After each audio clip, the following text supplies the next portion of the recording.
de la palabra a cargo de nuestro pastor Andrés Rodríguez.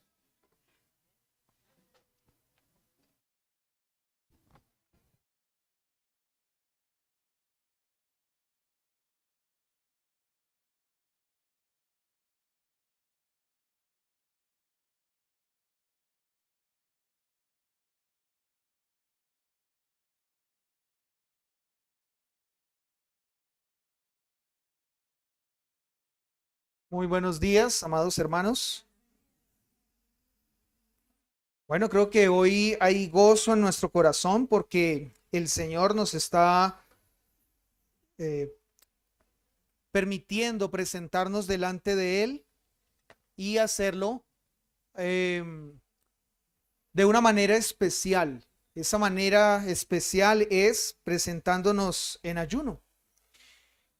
Y hemos dicho anteriormente con la palabra de nuestro Dios, siendo guiados por la palabra de nuestro Dios, que no nos presentamos en ayuno con la intención de castigar nuestro cuerpo. No se trata de hacer que nuestro cuerpo aguante hambre y esa sea entonces la razón por la que ayunamos. Y también eso es lo que queremos decirle a nuestro Dios, que tome en cuenta para que escuche nuestra oración y responda nuestro clamor. No, no es eso. Cuando nos presentamos en ayuno delante de nuestro Dios, es porque lo que anhelamos, lo que anhela nuestro corazón es que nuestro Dios sea lo más importante de ese día y de ese momento. No nos levantamos en la mañana pensando en qué vamos a hacer, qué vamos a comer o qué actividad vamos a desarrollar, sino que nos levantamos ese día con el anhelo en nuestro corazón de que sea nuestro Dios lo principal, lo que tome a toda nuestra mente y todo nuestro ser, y que si hay un tema en específico, pues que ese también sea el tema que inunde todo nuestro corazón para presentarlo delante del Señor. Y justamente como iglesia tenemos entonces un tema que queremos presentar en ayuno delante de nuestro Dios. Hay un propósito por el cual como iglesia hemos sido llamados a ayunar en esta mañana. Y yo sé que de pronto algunos, pensando en una iglesia reformada, en una iglesia bíblica, dirían, ¿las iglesias bíblicas reformadas ayunan? Y la respuesta es sí. ¿Y por qué sí? Bueno, porque la escritura nos enseña eso, la palabra de Dios nos habla justamente de eso, y porque entendemos que esa es una manera de estar delante de nuestro Dios y poder recibir de Él su guía y su dirección. Así que como iglesia, entonces hoy nos presentamos rogando a nuestro Dios su guía y dirección para la nueva etapa del grupo de adoración en Ciudad Verde que ustedes ya han estado escuchando. Ustedes ya conocen que, como hace un momento Henry lo mencionaba, por más de 4 años la palabra del Señor ha estado siendo predicada allí y empezó en una sala de un hogar, en una sala de una familia, de la casa de una familia, y desde allí poco a poco el Señor ha ido llevando a que más y más personas conozcan la verdad en el Evangelio y conozcan a nuestro Dios como Él en su palabra se ha revelado.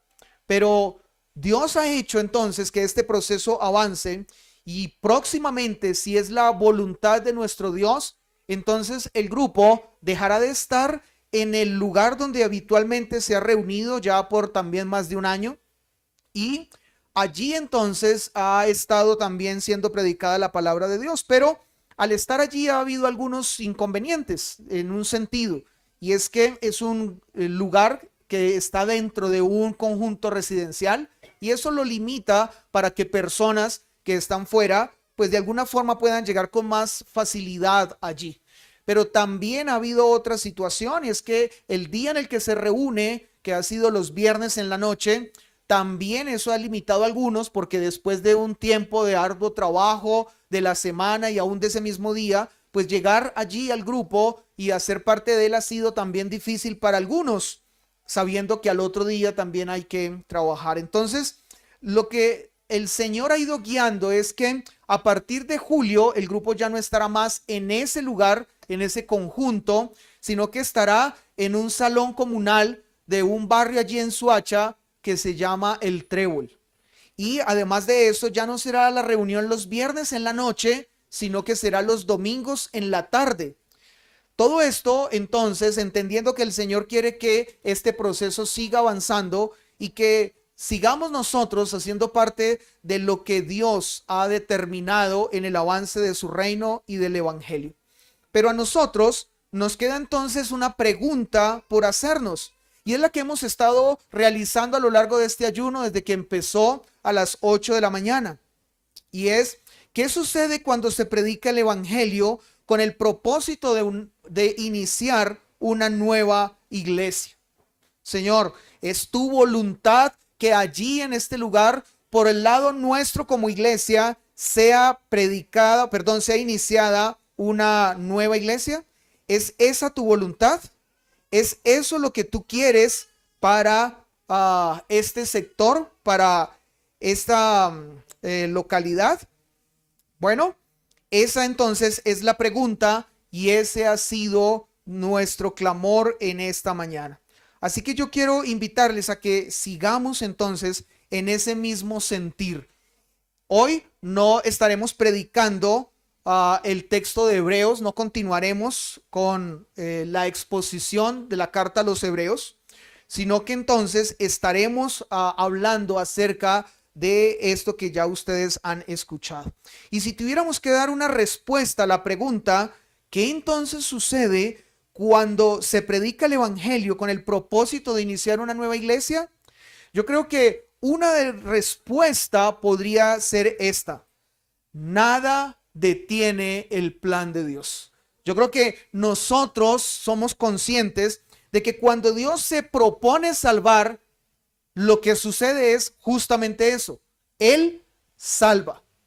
Y cuando nosotros entendemos que el plan de Dios es no solo salvar personas, sino unirlas para que esas personas en unidad alaben el nombre de nuestro Dios, pues estamos entonces con eso llegando a que el plan de Dios es establecer iglesias, es fundar iglesias, es hacer que iglesias sean las que tomen la bandera del evangelio y la lleven cada vez más hacia adelante, hacia hacer cumplir el plan de nuestro Dios.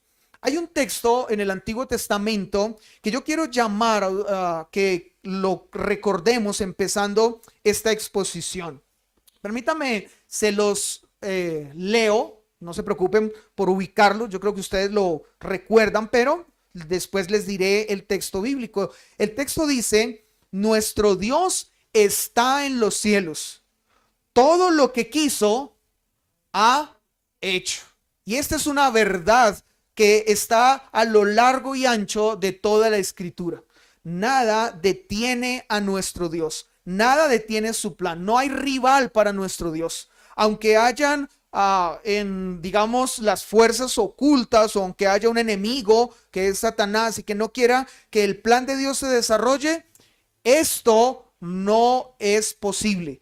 Lo que Dios hace, lo que Dios quiere hacer, esto hace, y nada lo detiene. Así ha sido a lo largo de 2000 años desde el ministerio terrenal de nuestro Señor Jesucristo, pero también así ha sido desde el momento de la creación. Satanás quiso destruir lo que Dios había hecho perfectamente, pero él no ha podido hacerlo y jamás podrá hacerlo. Nuestro Señor cumplirá su plan tal cual como él así lo estableció. Este texto es el Salmo 115:3, si usted quiere allí tomar nota de esto. Pero quiero ahora invitarle a que vayamos al texto de Hechos. Y cuando nosotros vamos al texto de Hechos, leímos en el inicio del ayuno el capítulo número 13. También en las clases hicimos la lectura del capítulo 14. Y cuando nosotros colocamos nuestra mirada en esta parte de la escritura, confirmamos nuevamente que lo que el Salmo dice, así es. Todo lo que Dios quiso ha hecho, aunque hay oposición, como lo decíamos. Quiero invitarle a que leamos entonces los versículos 19 al 23 para traer a nuestra mente, a nuestra memoria, el texto que ya hemos leído. Dice el texto de la palabra de nuestro buen Dios. Entonces vinieron los judíos de Antioquía y de Iconio, que persuadieron a la multitud, y habiendo apedreado a Pablo, le arrastraron fuera de la ciudad, pensando que estaba muerto. Pero rodeándole los discípulos, se levantó y entró en la ciudad. Y al día siguiente salió con Bernabé para Derbe.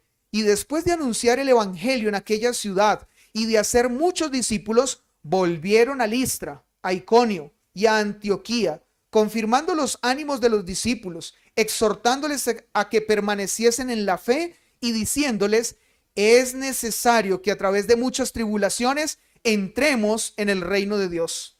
Y constituyeron ancianos en cada iglesia, y habiendo orado con ayunos, los encomendaron al Señor, en quien habían creído.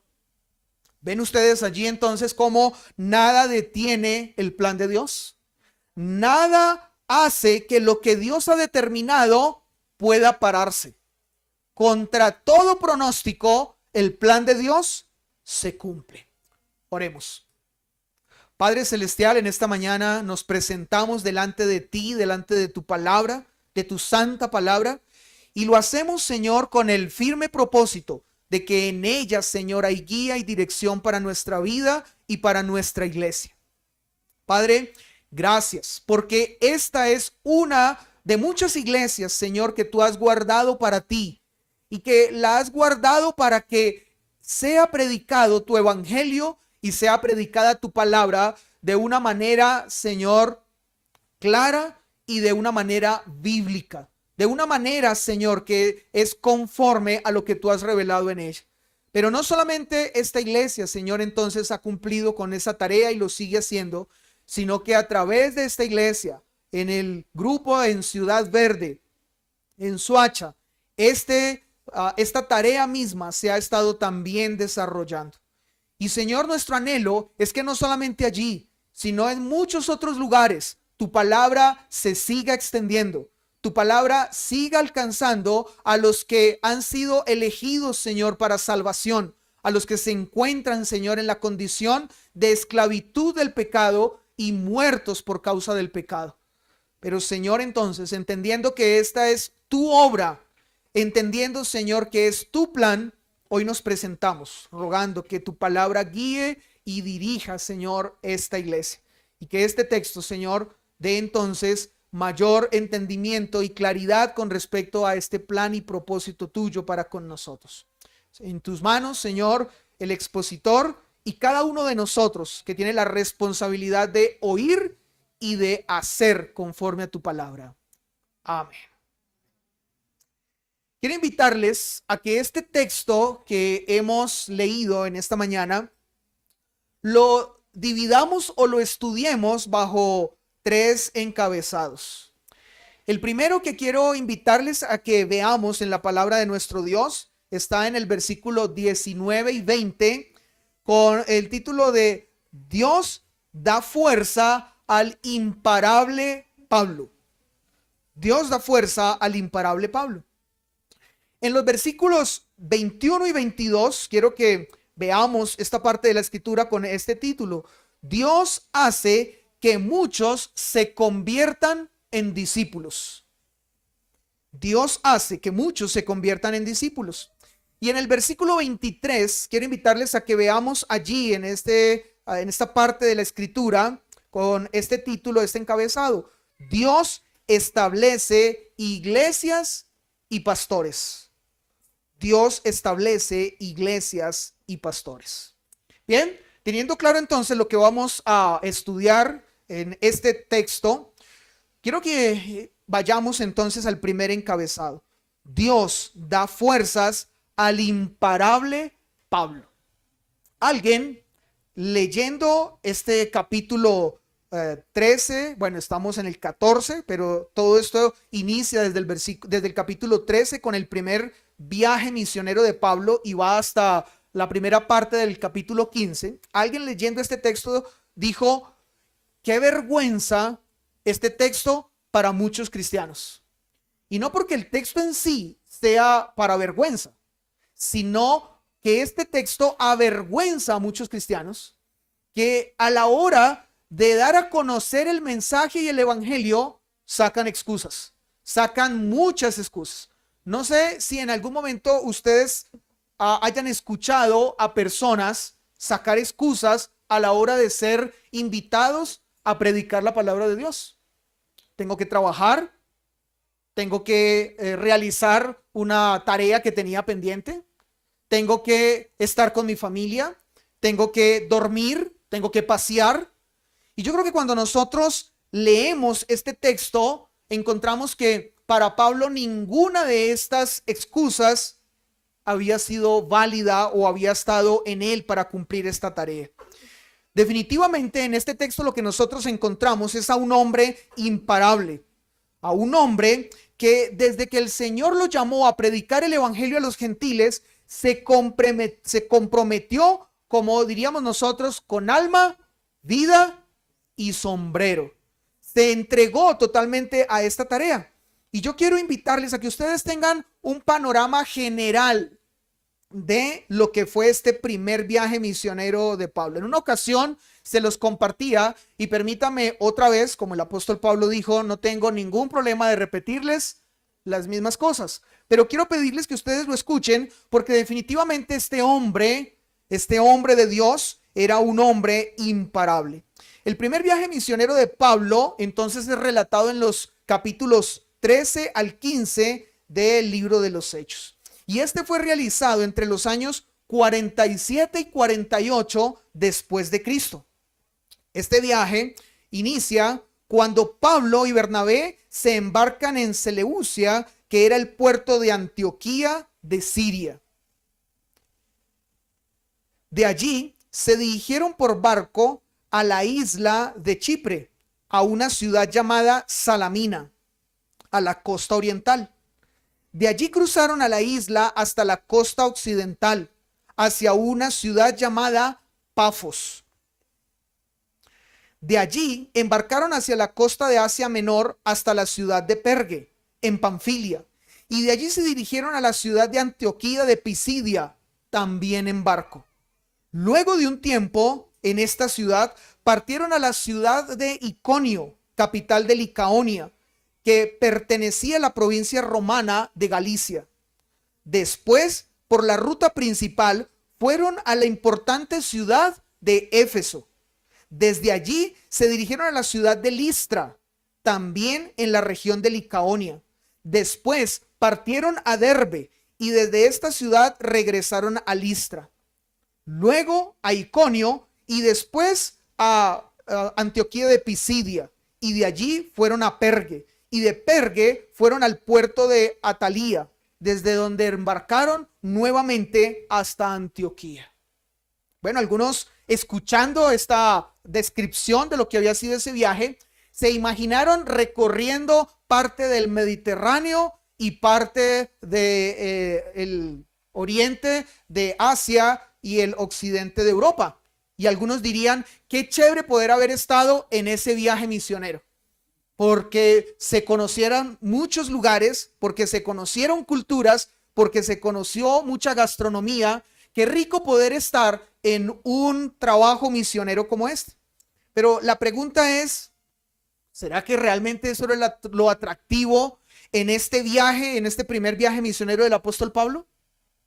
Definitivamente lo que nosotros vemos en esta descripción y en este recuento de este primer viaje es la manera como el apóstol Pablo junto con Bernabé habían sido guiados por cada uno de esos lugares para en todos esos lugares cumplir una misma tarea. Ellos no fueron a conocer ni la gastronomía, no fueron a conocer la cultura, no fueron a conocer los lugares emblemáticos. Lo que ellos fueron a hacer en estos lugares fue a anunciar la palabra de Dios, a predicar el evangelio.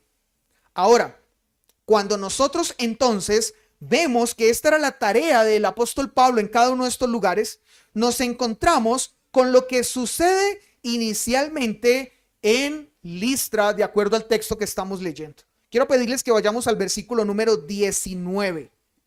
Y en la descripción que les hice, les mencioné que Pablo en un momento llegó a Listra Y justamente eso es lo que nos está diciendo el versículo 19. Dice nuevamente el texto que tenemos hoy para estudiar. Entonces vinieron unos judíos de Antioquía de Iconio que persuadieron la multitud y habiendo apedreado a Pablo, lo arrestaron fuera de la ciudad. Y aquí nos preguntaríamos, ¿cuál ciudad? La ciudad es Listra. Esto lo encontramos al inicio de este capítulo 14. Continúa diciendo el texto, pensando que estaba muerto, pero rodeándole los discípulos, se levantó y entró en la ciudad, y al día siguiente salió con Bernabé para Derbe. Yo quiero invitarle a que usted en esta mañana trate de usar un poco su imaginación y trate de pensar lo que el texto nos está describiendo. El texto nos está hablando de que Pablo viene de una situación fuerte. Si usted puso atención al estar en el ayuno desde el principio, sabe entonces que lo que sucedió con Pablo anteriormente, antes de llegar aquí a Listra, es que Pablo había estado en un lugar donde él había sido expulsado por predicar el evangelio. Y ese lugar del que él había sido expulsado era Antioquía de Iconio. Allí no quisieron escuchar el evangelio y él entonces salió expulsado de ese lugar. Pero también cuando el texto nos está hablando de que el apóstol Pablo lo que hace es llegar a Pisidia, allí en este lugar, lo que sucede es que él es amenazado para ser apedreado por causa de estar predicando el evangelio. Allí entonces la situación se torna un poco más fuerte. Pero cuando llega a Listra, ¿qué es lo que nosotros encontramos? Lo que sucede donde él es amenazado para ser apedreado es en Iconio. Pero ahora él entonces llega a Listra. En Listra él no es expulsado. En Listra él tampoco es amenazado para ser apedreado. ¿Qué sucede en Listra? Es apedreado. En Listra lo que sucede entonces es que las personas que habían venido de Antioquía de Iconio, donde antes le habían escuchado predicar y que estaban en desacuerdo con lo que él estaba predicando, van entonces hasta Listra y lo que hacen es que persuaden a la multitud para que vayan en contra de lo que Pablo está enseñando, pero más que eso, más que presentar un desacuerdo con su mensaje, ellos entonces son motivados a apedrear. Y aquí es donde quiero pedirles que ustedes usen su imaginación. Piensen ustedes en Pablo, estando en medio de un lugar donde Pablo ve que hay una gran necesidad porque el evangelio sea escuchado, porque la verdad sea dada a conocer, porque muchos que estaban en la condición de encadenados por el pecado o muertos espiritualmente, conocieran el mensaje del Señor. ¿Pero qué es lo que recibe? Lo que sucede es que entonces, siendo motivados por otros, esas personas, cada uno cogen piedras y esas piedras las toman para dirigirlas directamente a Pablo. Pregunta, ¿en algún momento usted ha sido apedreado? ¿O en algún momento usted ha recibido una pedrada? No porque lo hayan hecho con la intención de apedrearlo, pero una piedra lo ha golpeado. Quizás algunos sí, quizás algunos en un paseo, en un río, estaban nadando y el río era turbio y comenzaron a nadar y ¡pum!, de frente contra una piedra. O algunos caminando se tropezaron y cayeron y se golpearon con una piedra. Bueno, yo creo que esta es una experiencia para algunos, pero otros quizás no han tenido esta experiencia, pero hay una que muy seguramente muchos sí la han tenido. ¿Usted ha estado martillando algo? Y martillando, en una de esas se equivoca y se martilla. Bueno, si a usted eso le ha pasado, esto fue lo que le sucedió a Pablo, y no una sola vez, sino muchas veces en un mismo momento, al punto de que todas esas piedras que habían golpeado a Pablo y que se le habían tirado a estas personas con las que Pablo buscaba el bien para ellos, lo llevaron a considerar que él estaba muerto. Y yo quiero pedirle, imagínese eso, gente apedreando a Pablo, y era tan fuerte esas piedras que estaban golpeando a Pablo, que lo que hicieron fue prácticamente darlo por muerto. No es que él, en medio de todas las piedras que le estaban tirando, comenzó a escabullirse y al final logró huir. No. Lo golpearon de tal manera que quedó en el piso como muerto. En otras palabras, lo declararon muerto. Quienes estaban haciendo esto habían entonces pensado que habían logrado su cometido. Pero quiero invitarles a que ustedes vean lo que está a continuación. No solamente los que lo apedrearon creyeron que estaba muerto, otros también pensaron que había muerto. Dice el versículo número 20, pero rodeándole los discípulos. Yo quiero pedirle que usted use su imaginación, pero rodeándole los discípulos. ¿Para qué los rodearon? El texto no nos dice que lo rodearon y se pusieron a orar por él para que el Señor lo resucitara. Y yo no creo que eso fue tampoco lo que ellos hicieron. Yo no creo que ellos lo rodearon para evitar que lo siguieran apedreando. Tampoco. Yo lo que creo es que lo rodearon porque, aunque discípulos y todo, curiosos, lo rodearon para ver que había muerto. Lo rodearon quizás en medio del asombro, en medio de la tristeza, en medio de la preocupación, para confirmar que había muerto. Pero ¿qué es lo que pasa? Tratemos de traer esa imagen a nuestra cabeza. Los discípulos lo rodean, los cristianos de ese lugar están a su alrededor, quizás están con esa lágrima en su ojo porque están viendo que Pablo ha muerto. Quizás están diciéndose unos a otros, ¿y ahora qué haremos? Pablo ya no está con nosotros.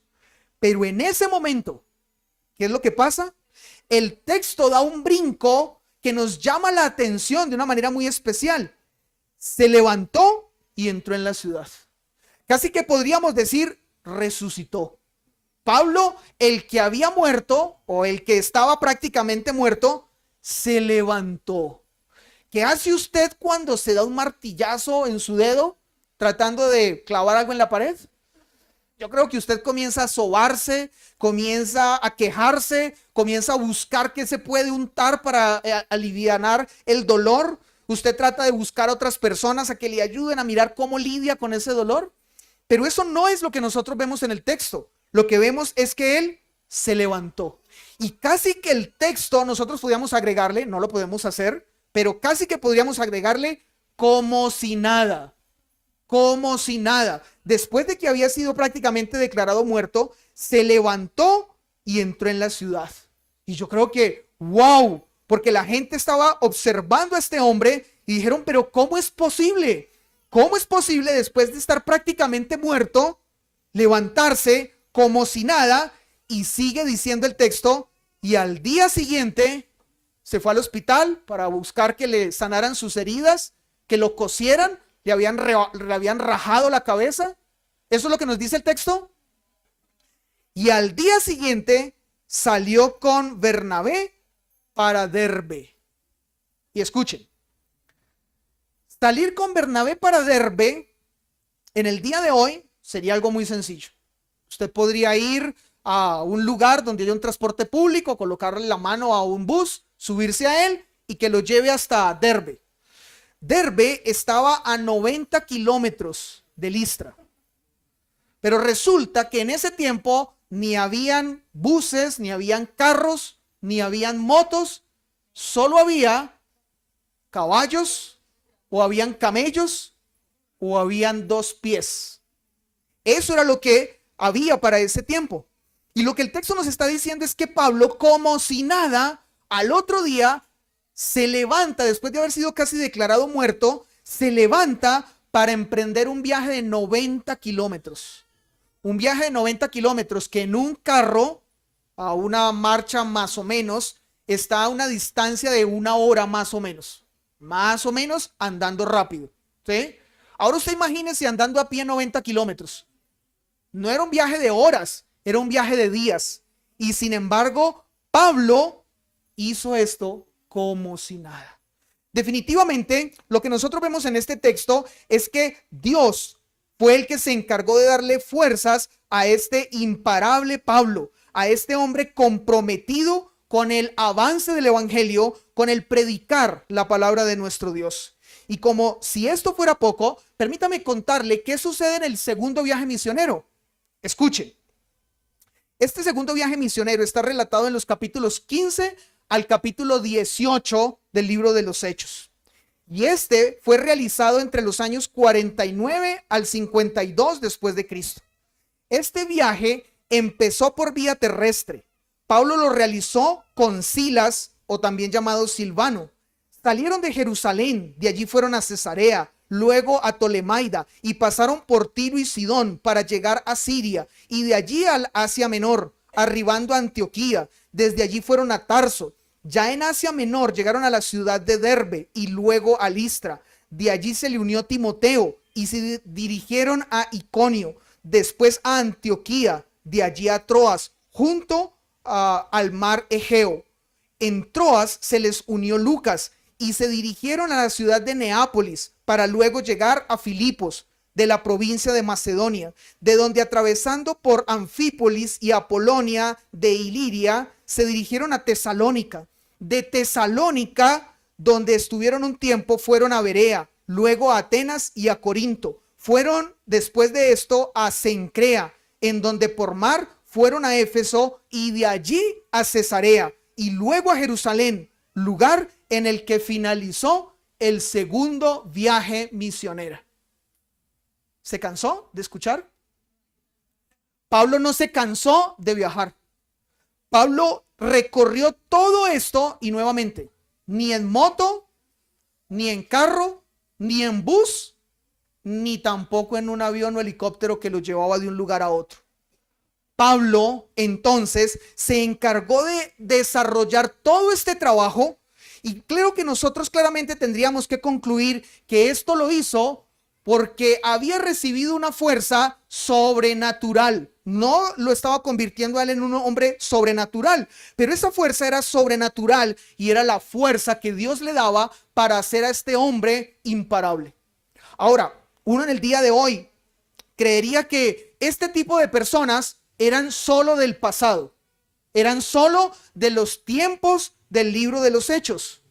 Pero si ustedes recuerdan, también como iglesia nosotros estamos apoyando a un misionero llamado Hugo Hernán. ¿Dónde se encuentra él? Nariño. Más específicamente, ¿a dónde? En Cumbal. ¿Con quién está él desarrollando una labor misionera o ha estado por muchos años allí? Con una etnia llamada Los Pastos. Y uno diría, ¿por allá? ¿Por qué no estar más bien aquí en Bogotá? Donde estamos a punto de tener el metro. Tenemos que irnos al norte. En cuestión de media hora supuestamente podremos estar en el norte. Irse uno por allá a Cumbal. Pero resulta que aún este misionero no solamente se ha quedado con el deseo de estar allá en Nariño, sino que ahora quiere estar en Mitú, un lugar donde no se llega por tierra, donde hay que llegar por aire, porque es imposible, queda en medio de una selva donde solo por aire se llega. Pero esto entonces sucede porque Dios es el que se encarga de hacer a hombres imparables en el propósito de llevar adelante su evangelio. Ahora, yo quiero pedirle que usted se haga esta pregunta. ¿No será que también esto es algo que Dios quiere con usted y conmigo? ¿No será que esto es algo que Dios está planeando también con cada una de nuestras vidas? No propiamente llevarnos en un viaje como este, pero sí en el lugar donde nosotros estamos. Usted ha escuchado que esta obra que está desarrollándose allí en Ciudad Verde empezó no en medio de la selva, empezó no en medio de un lugar apartado, empezó en la sala de una casa. Una sala de una casa que también puede ser su sala y que también puede ser su casa. Pero nuestro Dios, lo que Él quiere es que su mensaje no se detenga y Él ha hecho todo lo necesario para que suceda así y para que su evangelio sea imparable como lo fue Pablo. Permítame leerle ahora el tercer viaje misionero, porque alguien diría, bueno, lo que pasa es que Pablo se fue de porfiado en el segundo, pero con el segundo aprendió que no debía hacerlo. Sin embargo, los capítulos 18 al 21 nos hablan del tercer viaje misionero. Este tercer viaje misionero fue emprendido entre los años 53 al 56 después de Cristo. Pablo nuevamente partió por tierra desde Antioquía hacia Tarso, pasando por Derbe, luego a Listra y después a Iconio y también a Antioquía de Pisidia. De allí fue a Éfeso. De Éfeso partió por mar hacia Aso, o también un lugar que se llamaba Misia. De Aso fue hacia Macedonia, pasando por Neápolis, puerto de la ciudad de Filipos, y Anfípolis. Por mar también fue a Corinto, y luego por tierra fue a Atenas, después a Berea, a continuación a Tesalónica, volviendo por el mismo camino nuevamente a Éfeso. Desde esta ciudad fue por mar a Mileto y a Pátara, y de allí volvió pasando por Tiro y llegando a Jerusalén. ¿Qué tal el itinerario? ¿Podemos nosotros decir, no tengo tiempo? ¿No cuento con las fuerzas? ¿No puedo hacerlo porque estoy muy ocupado? Miremos a Pablo en toda esta labor y este compromiso porque el evangelio fuera dado a conocer.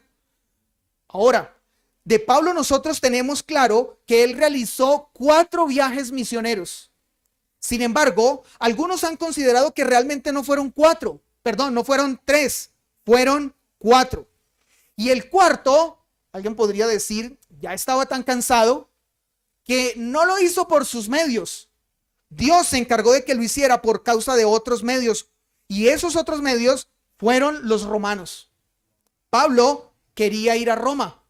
Pablo había anhelado llegar a Roma, pero él, en todo este proceso que el Espíritu Santo lo guiaba, nunca fue a Roma de esta manera. Sin embargo, se da el 4.º viaje misionero, y ese 4.º viaje misionero es llamado de la cautividad. Y escúchenlo. Este viaje está en los capítulos 27 y 28 del libro de los Hechos y fue realizado en el año 67 y 68 después de Cristo. Pablo fue apresado en Jerusalén y de allí partieron al puerto de Cesarea y de allí llegaron a Sidón, y en este lugar se le permitió visitar a sus amigos y ser atendido por ellos. En esta ciudad, o a partir de esta ciudad, se dirigieron costeando la isla de Chipre y de Sicilia, y de allí llegaron a Mira. Después de esto fueron a Creta, arribaron al puerto de Lasea, después embarcaron en Malta, donde naufragaron. Sin embargo, pudieron llegar a salvo, y luego de esto se reanudó el viaje en una nave alejandrina para llegar a Siracusa, capital de Sicilia. Desde allí, costeando, llegaron al puerto de Puteoli, y desde este lugar por tierra llegaron hasta Roma. Pablo había querido ir a Roma, pero en sus viajes misioneros Dios no lo había llevado a este lugar. Sin embargo, al final, costeado por el Imperio Romano, con el dinero del Imperio Romano, con la protección de soldados romanos, llegó a Roma. Y estando en Roma, entonces se dedicó a predicar el evangelio, y esperando su juicio, no escatimó el seguir llamando a otros a creer en Cristo y a creer en esa salvación ofrecida en él. ¿Podemos otra vez nosotros sacar excusas? ¿Será que la tarea de dar a conocer el mensaje del evangelio es una tarea solo para algunos? ¿Es una tarea solo para los que el Señor de una manera sobrenatural llama a cumplir esta labor? ¿O es una tarea la cual Dios coloca en los hombros y la responsabilidad de todos? Creo que la respuesta es esa, es una responsabilidad de todos. Y lo menos que nosotros podemos hacer como iglesia es presentarnos un día como hoy en ayuno, rogando al Señor su guía y su dirección y preguntando, ¿nos quieres usar a nosotros como iglesia para lo que son tus planes y propósitos? ¿Nos quieres usar para que tu evangelio siga siendo predicado y anunciado en tantos lugares que son necesarios? Si nos quieres ayudar, entonces aquí estamos y úsanos. Aquí estamos y llévanos a hacer algo similar a lo de Pablo. Quizás no un recorrido como el de Pablo, pero sí a que si en tus planes está establecer una nueva iglesia, heme aquí, envíame a mí. Yo quiero contarle que el apóstol Pablo, según el Nuevo Testamento, fundó o ayudó a fundar alrededor de 20 iglesias. Y quiero mencionarles cuáles fueron. El apóstol Pablo ayudó a fundar la iglesia de Antioquía de Pisidia. También la iglesia de Antioquía de Siria, donde los seguidores de Jesús fueron llamados cristianos por primera vez. También fundó la iglesia de Berea, de Colosas, de Corinto. También fundó la iglesia de Derbe en Licaonia, la iglesia de Éfeso, la iglesia de Filipos, que fue la primera iglesia en Europa. También él ayudó a fundar la iglesia de Perge en Panfilia. Y también ayudó a fundar otras iglesias que no se conocen sus nombres, pero que estaban en la región de Frigia y también en la región de Galacia, de las cuales una de ellas fue la iglesia en Listra, en Iconio y otra en Derbe. Y por último, Pablo también fue usado por Dios para fundar la iglesia de Tesalónica. Un hombre incansable, un hombre imparable, el cual entonces estaba comprometido completamente con el avance del reino de Dios. Ahora permítame hacerle a usted esta pregunta en esta mañana. ¿Usted también está dispuesto a tener un compromiso como este en el avance del reino de Dios? ¿Se comprometería usted también para que el avance del reino de Dios sea de la manera como Dios lo ha planeado? ¿O usted sería aquellos de los que quisiera más bien ver los toros desde la barrera? Usted quisiera solamente ser un espectador y ver cómo otros trabajan y ver cómo otros hacen la labor y la tarea. ¿Cuál de los dos sería usted? Creo que este es un llamado para cada uno de nosotros, entendiendo que nuestra responsabilidad es unirnos al plan de Dios, de las tantas y diversas formas que hay para hacerlo. Pero yo quiero invitarles a que veamos que definitivamente, aunque Pablo fue el que hizo toda esta labor, creo que no es correcto que nosotros entonces le atribuyamos a él, que realmente de él es que todo esto se obtuvo. El mismo apóstol Pablo dejó claro quién era que lo llamó a esta tarea. Hechos capítulo 13, versículo 2 nos dice lo siguiente: ministrando estos al Señor y ayunando, dijo el Espíritu Santo: apartadme a Bernabé y a Saulo para la obra que los he llamado. La iglesia de Antioquía fue la iglesia en la que Pablo estuvo, participó de su formación, pero también fue la iglesia que lo envió. También fue la iglesia que le acompañó y apoyó para iniciar esa labor de este viaje misionero. Y fue estando allí en la iglesia de Antioquía entonces, donde estando ellos sirviendo al Señor, el Espíritu Santo de una manera clara habló diciendo: apartadme a Bernabé y a Saulo. Algunos se preguntan, ¿y cómo el Espíritu Santo habló? ¿Una voz? ¿Se escuchó en medio de las paredes donde ellos estaban reunidos? Para este tiempo, que la Biblia no estaba escrita completamente, el canon no se había cerrado, todavía la iglesia tenía profetas. Y esos profetas hablaban en nombre de Dios. Así que la manera como se cree que el Espíritu Santo dijo esto fue a través de profetas. Profetas que estaban allí en la iglesia y que de parte de Dios dieron a conocer su mensaje. Saulo o Pablo y Bernabé, apártenmelos a la tarea que les voy a encomendar. Pero tiempo después de que Pablo había ido a Corinto y había sido usado por el Señor para iniciar esa iglesia allí en Corinto, Pablo dice estas palabras que yo creo que ustedes conocen. Primera de Corintios, capítulo 15, versículo 10. Pablo nunca dijo: es por mí, yo lo hice, fueron mis fuerzas, fue mi capacidad, yo lo logré. Pablo no dice estas cosas. Primera de Corintios capítulo 15 versículo 10 dice: pero por la gracia de Dios soy lo que soy, y su gracia no ha sido en vano para conmigo.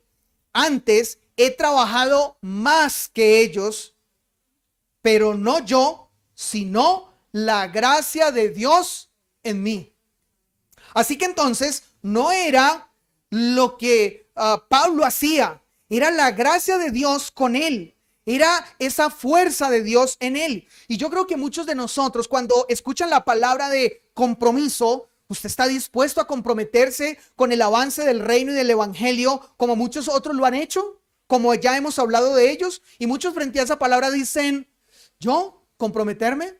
Es que de pronto yo no cuento con la capacidad. Es que de pronto yo no cuento con la experiencia. Es que de pronto yo no cuento con el conocimiento. Bueno, Pablo claramente está diciendo, no hay que contar inicialmente con eso, sin con eso queriendo decir que eso no sea importante. Con lo primero que hay que contar es con el Señor. Y es el tener claro si el Señor es quien me está guiando o el Señor es quien está llevando adelante esa tarea. Si es el Señor quien va adelante, todo lo demás será un segundo plano. Porque realmente será el Señor el que haga que la obra de Él sea imparable. El apóstol Pablo, ahora en la segunda carta que le escribe nuevamente a esta iglesia, en el capítulo 12, versículo 9, allí él otra vez recuerda que no es él, recuerda que no son sus fuerzas, recuerda que es Dios en él. Dice el versículo 9 del capítulo 12 de 2 de Corintios. Él me ha dicho, bástate mi gracia, porque mi poder se perfecciona en la debilidad.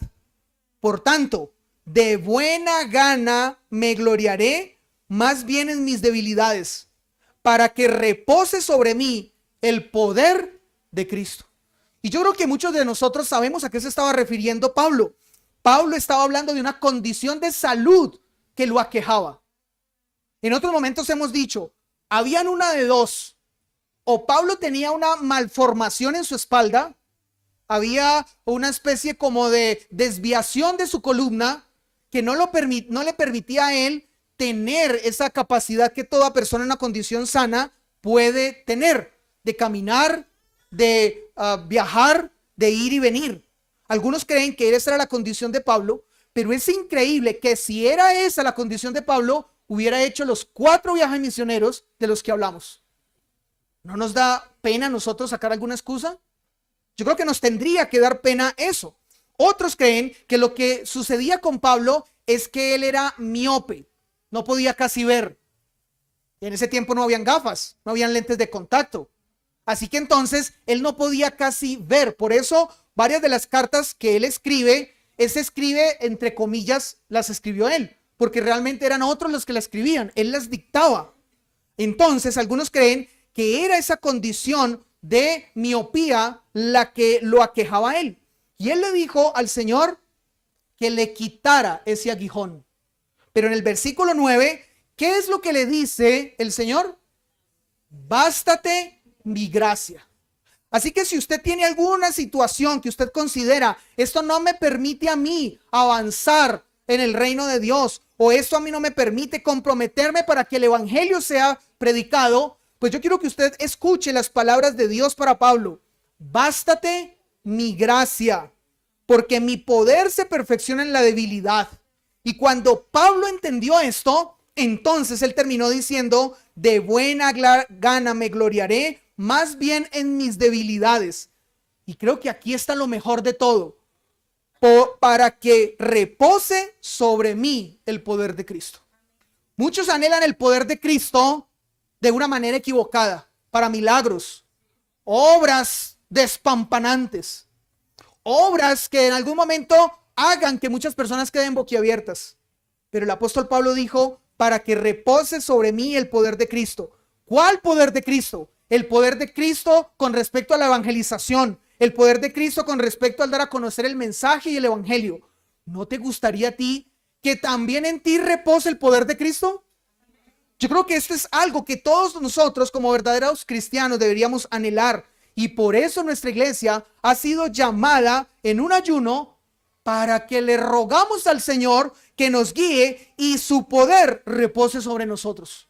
Que el poder del evangelio, el poder del mensaje del Señor esté en nosotros y llevemos ese mensaje a otros y otros conozcan de él y de esa manera sean salvos. Bien, después de haber hablado entonces que lo que este texto nos presenta en su primera parte, es las fuerzas que el Espíritu Santo da al apóstol Pablo y lo hace imparable. Ahora quiero invitarles a que vayamos al segundo encabezado. Dios hace que muchos se conviertan en discípulos. Pablo estaba muy comprometido, pero de ese compromiso de Pablo, ahora otros toman y se convierten en discípulos, se vuelven discípulos. Hoy hemos orado por una lista de más de 10 hombres y mujeres, los cuales clamamos al Señor. El grupo en Ciudad Verde lo hace, como iglesia lo hemos estado haciendo. ¿Y qué es lo que anhelamos de estas personas? ¿Anhelamos que sean apáticos al Señor? ¿Oramos para que no se interesen por lo que se les está enseñando? Oramos y anhelamos porque estas personas crean, pero más que eso, porque de allí nazcan personas comprometidas con el Señor, discípulos, para que el Señor de allí llame a nuevos maestros, para que el Señor de allí llame a nuevos pastores, para que el Señor de allí llame a nuevos hombres y mujeres que siguen adelante con el evangelio. Yo quiero invitarle a que usted lea el versículo 21 de este capítulo 14 de Hechos en su primera parte. ¿Qué nos dice este texto? Y después de anunciar el evangelio en aquella ciudad, usted ya sabe que esa ciudad es Derbe. ¿Qué nos sigue diciendo el texto? Y de hacer muchos discípulos. ¿Qué sucede cuando la iglesia predica con la intención de que haya una nueva iglesia? Lo que sucede indiscutiblemente es, hay nuevos discípulos. Es imposible que esto no suceda. No estamos diciendo que hay muchos discípulos. Bueno, el texto habla de muchos, pero ese muchos no estamos hablando de cantidades de miles, de millares. Aunque hay muchos, definitivamente esos se convierten en discípulos. Pero yo quiero que nos hagamos una pregunta leyendo esta primera parte del texto. La primera pregunta es, ¿qué es un discípulo? El texto nos dice que se hicieron muchos discípulos, pero la pregunta es, ¿qué es un discípulo? Y la otra pregunta es, ¿cuál es el verdadero evangelio? Porque nos dicen que allí, en este lugar, entonces, en Derbe, se estaba predicando la palabra de Dios. Se estaba predicando el evangelio verdadero y habían muchos discípulos. ¿Qué es un discípulo primero? Yo quiero pedirle que usted allí trate de dar la definición de lo que sería un discípulo. Y no sé si esa definición se acerca a esta definición que quiero darle a usted en esta mañana. Una definición clara y una definición sencilla. Un discípulo es alguien que hace lo que ve hacer a su maestro. ¿Ya? Eso es un discípulo. Un discípulo es el que hace lo que ve hacer a su maestro. Y definitivamente esto sucedió en Hechos capítulo 4, versículo número 13. Escuchen lo que sucede en este texto. Entonces, viendo el denuedo de Pedro y de Juan, y sabiendo que eran hombres sin letras y del vulgo, se maravillaban y les reconocían que habían estado con Jesús. ¿Quién es un discípulo? El que hace lo que ve hacer a su maestro. Estos hombres habían visto a Jesús predicar, habían visto a Jesús enseñar, habían visto a Jesús sanar, habían visto a Jesús ir a lugares donde era necesario que el evangelio fuera predicado y justamente predicarlo. Y ahora Jesús no estaba con ellos, pero estaban ellos. ¿Y qué estaban haciendo ellos? Dice el texto que con denuedo Pedro y Juan, uno de esos discípulos, entonces, sabiendo que no tenían formación entre ellos, estaban en medio de las personas y con ese mismo denuedo anunciaban a Jesús. Y lo hacían de una manera que los que lo escuchaban tenían que reconocer que ellos habían andado con Jesús, porque estaban haciendo lo mismo que Jesús y hablando de la misma manera que Jesús, con el mismo poder de Jesús. ¿Tú no eres uno de ellos? ¿El Señor no te llama a ti para también ser uno de ellos? Para que, no conociendo muchos otros temas, quizás tú no conoces de biología, quizás no conoces de matemática, quizás no conoces de política, quizás no conoces de arquitectura, pero conoces del evangelio. ¿Y no será que el Señor también te llama a ti para que, conociendo la palabra, seas aquella persona que el Señor coloca de nuevo en él y de esa manera llevar a conocer el mensaje del evangelio a otros? ¿No serás también tú uno de ellos? Ahora, la otra pregunta es, ¿cuál es el verdadero evangelio? Y esta pregunta es necesario hacerla hoy, en medio de un mundo donde el evangelio significa muchas cosas. Evangelio para muchos significa prosperidad. Evangelio para muchos significa todo va a estar bien. Evangelio para muchos significa pida lo que quiera. Pero ¿cuál es el verdadero evangelio? ¿Qué era lo que Pablo predicaba y que por causa de esa predicación muchos se convertían en discípulos? Yo quiero invitarle a que usted vaya a Primera de Pedro, capítulo 2, versículo 24. En diferentes momentos le he invitado a que usted ubique esos textos en la Escritura que resumen el evangelio. Hablar de la Biblia no es hablar del evangelio. Hablar del evangelio es hablar de lo que Dios ha hecho en Cristo Jesús. Primera de Pedro 2:24 es uno de esos textos que resume el evangelio. Y permítame, le leo este texto. Quien llevó, y esta es una referencia a Cristo, quien llevó él mismo nuestros pecados en su cuerpo sobre el madero, para que nosotros, estando muertos a los pecados, vivamos a la justicia, y por cuya herida fuisteis sanados. Este es el evangelio. ¿Quieres ver el evangelio resumido en algún texto de la Escritura? Primera de Pedro 2:24 lo hace, como también lo hace Primera de Pedro 3:18, no lo vamos a leer. También lo resume Primera de Corintios capítulo 15 versículos 3 y 4, y este que es bien conocido, Juan capítulo 3 versículo 16. Se lo repito. El evangelio está resumido en Primera de Pedro 3:18. También está resumido en Primera de Corintios capítulo 15 versículos 3 y 4. Y también está resumido en Juan capítulo 3 versículo 16. Pero Pedro, escribiendo entonces su primera carta, capítulo 2 versículo 24, lo resume así. Usted quiere llegar con el evangelio directo. Usted quiere llegar con el evangelio a una persona que está sumida en el pecado. Usted no debe hablar ni del clima, no debe hablar de la política, no debe hablar de cuándo el metro en Bogotá estará corriendo. De lo que debe hablar es de lo que dice este texto.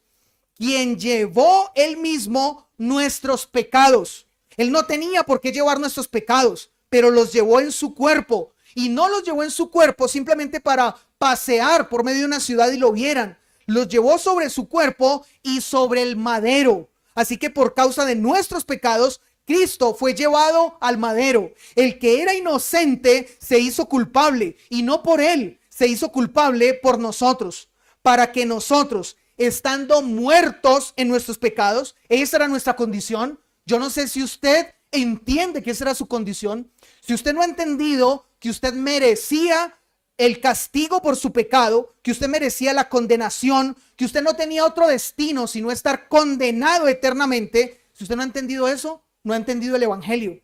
Y Pablo dice, entonces, estando muertos a los pecados, ahora que pase, por causa del sacrificio de Cristo en la cruz, vivamos para la justicia. ¿Y por qué?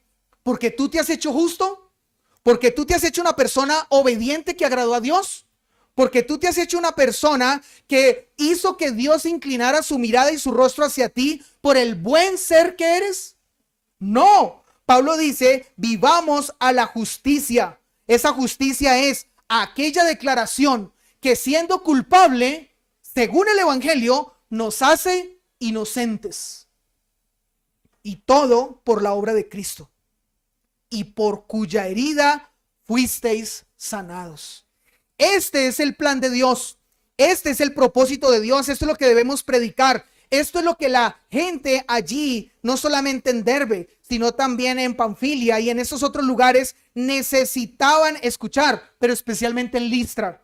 Necesitaba ser escuchado este mensaje que es resumido de la palabra de Dios de esta manera. Y es el mismo mensaje que hoy, después de 2000 años, necesita ser predicado y necesita ser escuchado. No pierdas el tiempo hablando de otras cosas. Habla del verdadero evangelio y eso convertirá verdaderos discípulos. Ahora, este evangelio que Pablo predicaba y con el que Pablo confirmaba a muchos discípulos por causa de la predicación, era el que hacía entonces que muchos fueran a Cristo. Volvamos al texto de Hechos. Hechos capítulo 14, versículo 21. Y veamos cómo en Hechos 14, 21 es esto definitivamente lo que sucede. Y después de anunciar el evangelio a aquella ciudad y de hacer muchos discípulos, no hay algo diferente que suceda, sino a que quienes escuchen crean, o muchos de ellos, sigue diciendo el texto, volvieron a Listra, a Iconio y a Antioquía, confirmando los últimos de los discípulos, exhortándoles a que permaneciesen en la fe, diciéndoles, es necesario que a través de muchas tribulaciones entremos en el reino de Dios. Claramente entonces, Pablo no se iba por las ramas. Pablo no se encargaba de endulzar el mensaje. Pablo no se encargaba de hacer que el mensaje fuera bonito para que al final terminara siendo atractivo. ¿Eso no es lo que pasa hoy en muchos lugares? Hay muchos que se preguntan, venga, pero ¿y por qué en la iglesia no hay danzas? ¿Por qué en la iglesia no hay representaciones teatrales? ¿Por qué en la iglesia no se tiene un grupo de música con todos los instrumentos? Bueno, la respuesta no es porque no se quiera, sino porque primeramente el Señor no lo ha ordenado, pero lo segundo es porque no queremos que el mensaje del evangelio sea adornado para que a ustedes les guste, para que a Andrés le guste. El mensaje del evangelio debe ser predicado tal cual como en la escritura está, le guste al que le guste y las personas quieran oírlo o no. Y esto era lo que hacía el apóstol Pablo. Pero en el día de hoy, ¿saben lo que nosotros encontramos en muchas iglesias? En muchas iglesias y en muchos, entre comillas, discípulos, lo que se encuentra es que se les vende a ellos un evangelio donde no hay gloria sin cruz. Y no sé si usted ha escuchado estas palabras antes, si usted ha recibido estas palabras antes, pero definitivamente a muchos, en muchos lugares, se les predica que la gloria es posible sin la cruz. Pero definitivamente esto no es así. No hay gloria sin cruz. Y esto es lo que Pablo predicaba sin atractivo en medio de estos hombres y mujeres. Me llamó la atención hace poco algo que estuve viendo en las redes sociales. Soy poco de eso, pero me llamó la atención eso. Y era como en una iglesia habían unas jovencitas que en esa iglesia se paraban en la puerta de la iglesia y felicitaban a todo aquel que traía la Biblia físicamente. En el día de hoy es muy común ver la Biblia digital, ¿cierto? Pero estas jovencitas se paraban allí en la puerta de la iglesia y comenzaban a felicitar y aplaudir a todos los que traían la Biblia física, porque eso daba a entender de que estas personas venían con el deseo de escuchar la palabra de Dios. Pero lo que me llamó la atención no fue eso. Lo que me llamó la atención es que estas jovencitas estaban paradas allí, vestidas como señoritas que no eran cristianas, vestidas con straples, vestidas con blusas corticas. Y llegaban las personas, las aplaudían y les decían, bravo, has traído la Biblia. Pero con su vestido hacían que las personas, por lo menos los hombres, dirigieran su mirada a otro lugar y no propiamente a la Biblia. Esto a mí me lleva a considerar y a pensar. Hay muchos que no están dispuestos a pagar un precio. Hay muchos que lo que quieren es tomar lo que les parece, lo que para ellos está bien de la escritura, pero lo que no les cuadra, lo que no está bien para ellos, lo que ellos consideran que la palabra de Dios es un texto anticuado, pues entonces estas cosas las rechazan. Aceptan lo que les conviene, rechazan lo que no les conviene. Yo creo que este no debería ser el comportamiento y no debería ser la actitud de cada uno de nosotros. Nosotros debemos predicar la palabra de Dios tal cual como la palabra de Dios nosotros la encontramos en la Escritura misma. Eso fue lo que hizo Pablo. Volvamos a Corintios. Primera de Corintios, capítulo 15, versículos 3 y 4. Ahora, ¿qué dice el apóstol Pablo? Dice lo siguiente. Primera de Corintios 15, versículos 3 y 4. Escuchen cómo lo dice el apóstol Pablo. Porque primeramente os he enseñado lo que asimismo recibí. Yo no me he puesto a cambiar las cosas. Yo no me he puesto a suavizarlas. Yo no me he puesto a hacerlas atractivas. Simplemente lo que recibí es lo que les doy. Lo que me fue entregado es lo que les entrego. ¿Y qué fue lo que dijo el apóstol Pablo? Este es uno de los textos que resume el evangelio. Que Cristo murió por nuestros pecados conforme a las escrituras y que fue sepultado y resucitó al tercer día conforme a las escrituras. Y todo esto sucedió por causa, y aquí puede esto sonar fuerte, pero es la verdad. Todo esto sucedió por causa de tu maldito pecado y también por causa de mi maldito pecado. Si en usted y en mí y en muchos otros a los que tenemos que predicarle la palabra de Dios no hubiese pecado, no hubiese la necesidad de predicar esto. Pero es por causa de ese maldito pecado en nosotros y en muchos que este mensaje tiene que ser comunicado. Porque ese maldito pecado no juega con la gente. Ese pecado quiere llevar a la condenación y a la destrucción a todo aquel que se somete a este mismo dominio. ¿Y usted quiere que los que usted conoce? ¿Y usted quiere que los que están en ese barrio allí alrededor del Trébol, o usted quiere que muchas otras personas con las que usted ha tenido contacto terminen con este destino? Siendo inicialmente dominados por el pecado, pero después condenados por él. También a mi amor, a mi esposa, le gusta buscar frases así publicadas en la internet para después compartirlas. Y otra me llamó la atención y decía: el pecado es como la tarjeta de crédito. ¿La leyeron? El pecado es como la tarjeta de crédito. Disfrute ahora y pague después. Tal cual es el pecado. El pecado es así. El pecado te ofrece un deleite. El pecado te ofrece un gusto. Te ofrece un placer. A los que están sin Cristo les hace creer que están en una buena condición, que es lo mejor que ellos podían hacer con sus vidas. Pero disfrute ahora y pague después. Después de que mueran, después de que se enfrenten a esa realidad de estar frente al juicio de Dios, allí encontrarán que definitivamente tendrán que pagar por sus culpas. Así que entonces, ¿qué es lo que nosotros encontramos en estas palabras de Pablo? Por un lado, encontramos obediencia. Pablo dice que Cristo se sometió a lo que las escrituras decían de él. Pero también encontramos no solamente obediencia, encontramos cruz en Cristo. ¿Qué es lo que nos dice con respecto a esto?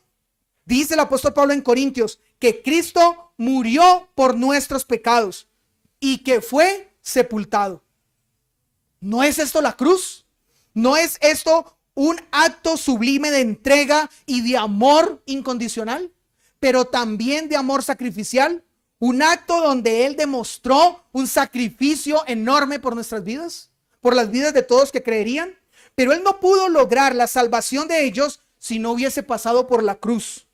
Y después de eso, ¿qué fue recibido? ¿O qué fue lo que Él recibió? Recibió la gloria. Dice el texto, resucitó al tercer día. Y la escritura nos lleva a pensar que esto jamás volvió a repetirse en Cristo. Él no volvió a morir, sino que ahora reina sentado a la diestra de Dios. Ahora, pregunta, ¿cómo entonces ofrecer un evangelio que plantee gloria sin cruz? Definitivamente es imposible. Todo evangelio que se predica tiene que ofrecer cruz para después llevar a la gloria. Si tú crees que la vida cristiana es una vida cheveronga, si tú crees que la vida cristiana es una vida de paseo, pues ya primero has visto lo que sucedió con Pablo. No fue una vida de paseo. Él no se puso a recorrer esos lugares del Mediterráneo para conocer culturas y gastronomía. Él estuvo allí con el firme propósito de predicar el evangelio. Pero para ti lo que Dios ha determinado es que conozcas el verdadero evangelio, para que lo prediques tal cual como es y para que aún a ti, como dice la escritura, te sea concedido sufrir por Cristo. Porque no hay cruz sin gloria. Cristo cruzó por la cruz y después fue llevado a la gloria. Y ese es el mismo plan que Dios tiene para cada uno de nosotros. ¿Te cansa sufrir? ¿Te cansa estar en un mundo donde todo no es perfecto? ¿Te cansa estar en un mundo donde constantemente hay adversidad para con tu vida y las cosas no salen bien? Pues eso hace parte del plan de Dios. Eso era lo que Dios quería para que no te amañes a este lugar, para que no te acomodes en este mundo. Recuerda, aquí somos peregrinos. Lo que Dios quiere es que nosotros anhelemos y deseemos el mundo venidero. Que sepamos que nuestra casa y nuestro hogar es el venidero. Mientras que estemos aquí, nos tocará la cruz y nos tocará sufrir. Pero no seremos como las tarjetas de crédito. Disfrute ahora y pague después. No, al contrario, como lo hace un buen administrador de finanzas. Sufra ahora y deleítese después. Eso es lo que el Señor en su palabra quiere para con cada uno de nosotros. Si no fuese así, esto no hubiese pasado con los discípulos. Escuchen. Jacobo fue atravesado con una espada en Jerusalén. Simón Pedro fue llevado a Roma y allí murió martirizado. Andrés viajó a Grecia y allí predicó y murió martirizado. Juan fue llevado a la isla de Patmos y allí murió viejo y quemado por una olla de aceite hirviendo. Felipe viajó a Egipto y allí predicó y murió martirizado. Tomás viajó a la India y allí predicó y murió martirizado. Mateo viajó a Etiopía y allí murió asesinado. Santiago, hermano de Juan, viajó a Egipto y allí predicó y murió martirizado. Judas, no el Iscariote, viajó a Armenia, no al eje cafetero, viajó a Armenia y allí predicó y murió también martirizado. Y Pablo fue llevado a Roma y allí, después de estar un tiempo predicando la palabra de Dios en la casa que se le permitió, dice la historia de la iglesia cristiana que fue decapitado. Ninguno de estos hombres terminó con una buena vida. Una vida en la que ellos gozaron de esos últimos años, ya con una pensión, retirados y deleitándose de todo el trabajo que habían hecho por años. No, la mayoría de ellos, como ustedes como ustedes escucharon, según la tradición, fueron martirizados. Ahora, ¿qué te espera a ti? ¿Cuál es el plan de Dios para con tu vida? ¿Qué es lo que Dios busca con cada uno de nosotros? Él pretende que nosotros nos retiremos a los 60, 70 años a disfrutar de las bendiciones de este mundo. O lo que Él pretende es que aquí y ahora, independientemente si tienes 15 o 20 o 30 o 50 o 90 años, lo que Él pretende es que dediques tu vida a la expansión del reino de Dios y del evangelio. ¿Cuál de las dos? ¿Qué es el plan de Dios para con tu vida? Recuerda que el plan de Dios nada lo detiene. Ahora veamos lo último. Dios establece iglesias y pastores. Bueno, cuando nosotros vamos al versículo 23, en el texto de Hechos 14, ¿qué es lo que encontramos en ese texto? Dice el versículo 23, y constituyeron. Esta quizás es una de las palabras, no voy a decir que es pero es una de las palabras que más significado tiene para la iglesia en el día de hoy. Y constituyeron ancianos en cada iglesia.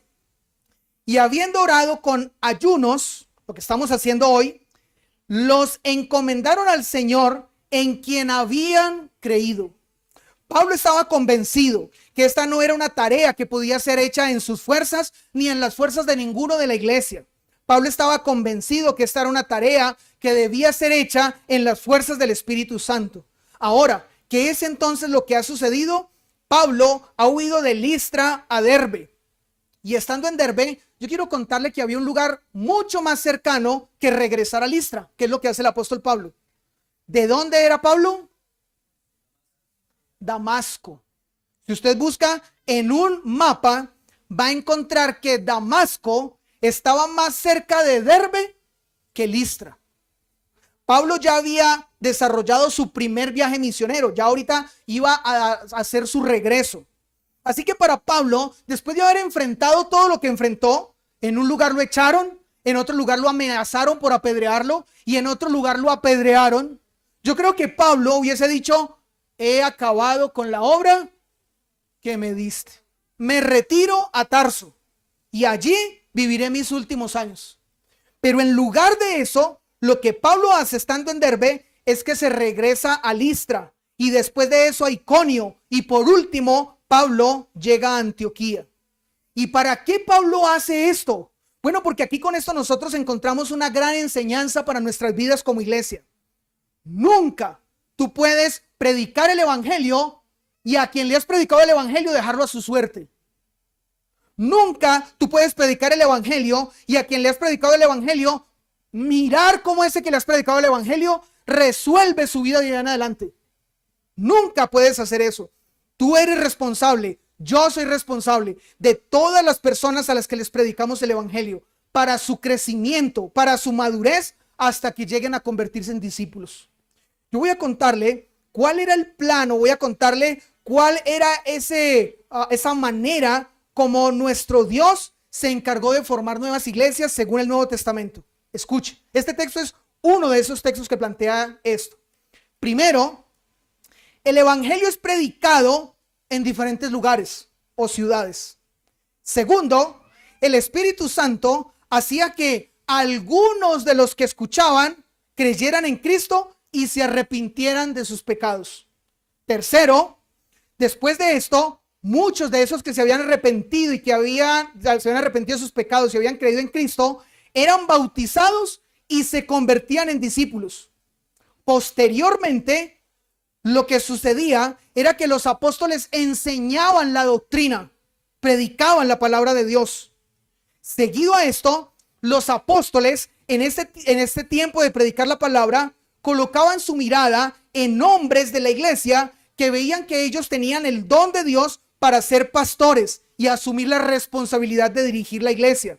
Y a estos varones les daban la autoridad para estar al frente de las iglesias. ¿Y saben qué seguía a continuación? Por último, los apóstoles se iban a otro lugar a hacer el mismo proceso. Lo mismo, volver a repetir el ciclo.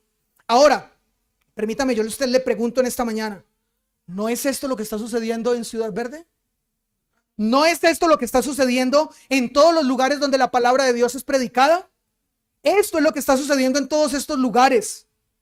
Dios está llamando a personas al arrepentimiento, a la salvación, a creer en Cristo, a convertirse en discípulos. Dios está llamando a personas a que de allí ellos reciban dones que les conviertan en volverse líderes y personas que asumen la responsabilidad de la iglesia. ¿Para qué?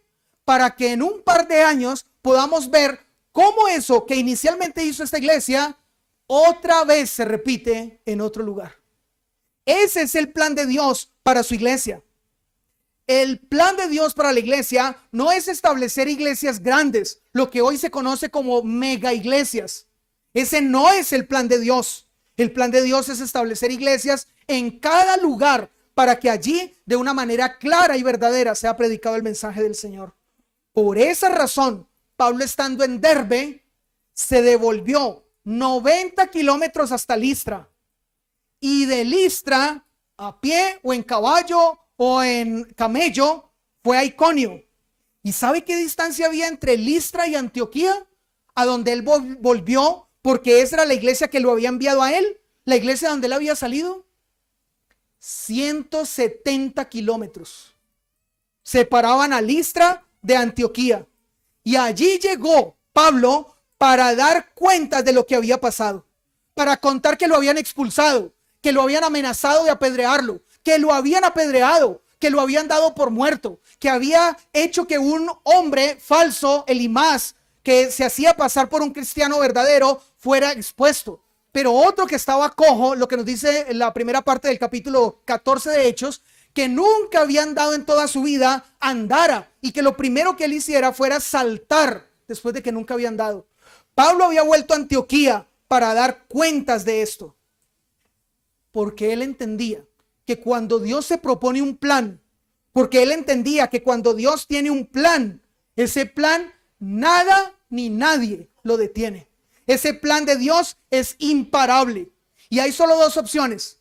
O te subes al plan y gozas y disfrutas de todo lo que Dios ha establecido en ese plan, o desde la barrera observas lo que Dios está haciendo.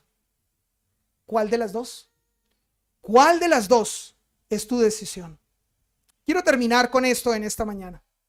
Y aunque esto es algo que hemos visto en este texto que el Señor hace una y otra vez, sin embargo no podemos decir o dejar de decir que Dios tiene su tiempo. Dios tiene su tiempo. Aunque nuestro Dios establece iglesias y establece pastores, no lo hace en nuestro tiempo, en el tiempo que nosotros consideramos. Él tiene su horario, Él tiene su calendario, Él tiene su reloj, lo podríamos nosotros decir. Cuando nosotros leemos el libro de los Hechos, encontramos que en el libro de los Hechos el Espíritu le dijo a Pablo, a Bernabé en su principio, o a Pablo y a Silas, o a Pablo o a Timoteo, que no fueran a otros lugares. En el plan de Dios, esos lugares no estaban para que el mensaje fuera anunciado allí. Se los impidió y los llevó a otros. Bueno, es lo mismo que pasa en este texto que estamos leyendo del capítulo 14 de Hechos. Yo quiero que ustedes vean el tiempo de Dios en el texto. Escuchen, vamos a leerlo. Vinieron unos judíos de Antioquía y de Iconio, que persuadieron a la multitud y habiendo apedreado a Pablo, le arrastraron fuera de la ciudad pensando que estaba muerto. Alguno diría, hasta ahí llegó la tarea y la obra de Dios. Versículo 20. Pero rodeándole los discípulos, se levantó y entró en la ciudad, y el día siguiente salió con Bernabé para Derbe, ya saben ustedes, 90 kilómetros.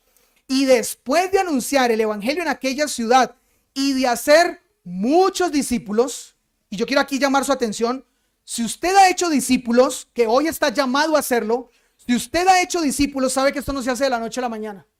Sabe que esto se hace con el tiempo.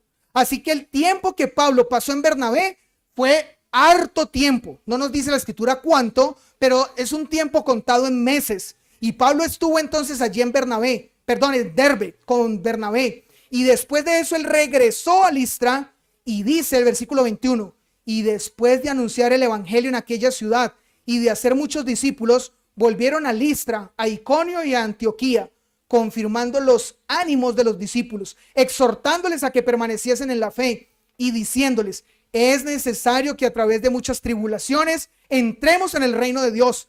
Y constituyeron ancianos en cada iglesia, y habiendo orado con algunos, los encomendaron al Señor, a quienes habían creído. Pregunta, ¿la iglesia en Listra se formó en el primer momento donde Pablo fue a Listra? No, Pablo fue con el propósito de predicar, y el anhelo claramente de Pablo, como en otros lugares, era que allí se formara una iglesia y que allí el evangelio siguiera siendo predicado por esa iglesia.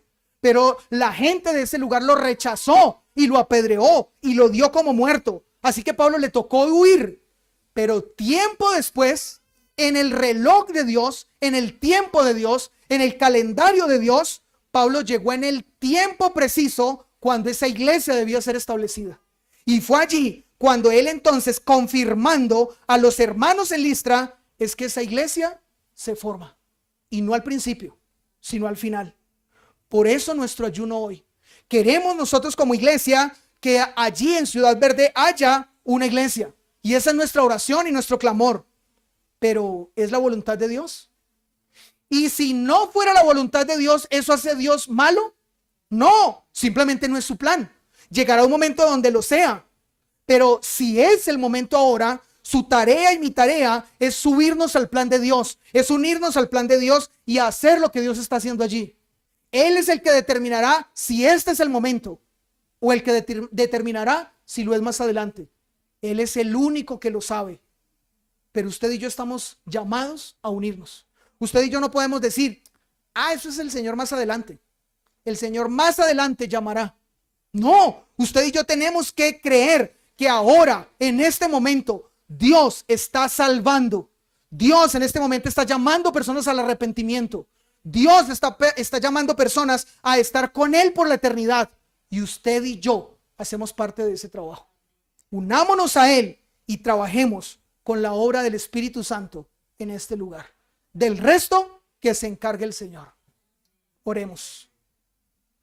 Padre Celestial, en esta mañana, Señor, nosotros al presentarnos delante de ti, lo primero que tenemos que hacer es dar gracias a ti, buen Dios, por tu mensaje de salvación.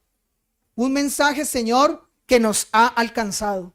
Un mensaje, Señor, que ha llegado a nosotros y transformó nuestra vida. Un mensaje, Señor, que ahora nos tiene en este lugar rindiendo adoración al Dios del cielo, al único Dios verdadero que eres tú. Pero, Señor, ese mismo mensaje en nosotros produce o tiene que producir al verdadero creyente la necesidad de también darlo a conocer. La necesidad de que otros también lo escuchen. Señor, tus planes son tus planes.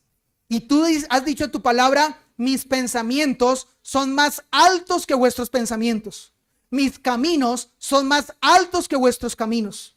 Señor, no nos corresponde preguntarnos, ¿habrá una iglesia que tú quieres levantar en este lugar y al final nosotros mismos dar una respuesta? Lo que nos corresponde es trabajar. Lo que nos corresponde es unirnos a lo que estás haciendo. Si has llevado a que la palabra sea predicada de una manera clara, de una manera directa, donde no se ha querido cambiar ni acomodar, donde no se ha querido endulzar para que sea mejor escuchada, sino que tu palabra ha sido predicada como tú mismo en tu palabra la has dado a conocer, entonces nuestro trabajo es ir, nuestro trabajo es estar allí y seguir predicando tu evangelio. Creemos que tú tienes personas para la salvación y las llamarás en tu tiempo y a tu manera. Pero creemos, Señor, que ese tiempo y esa manera es ahora. Permítenos entonces saber si es así tu voluntad. En tus manos, Señor,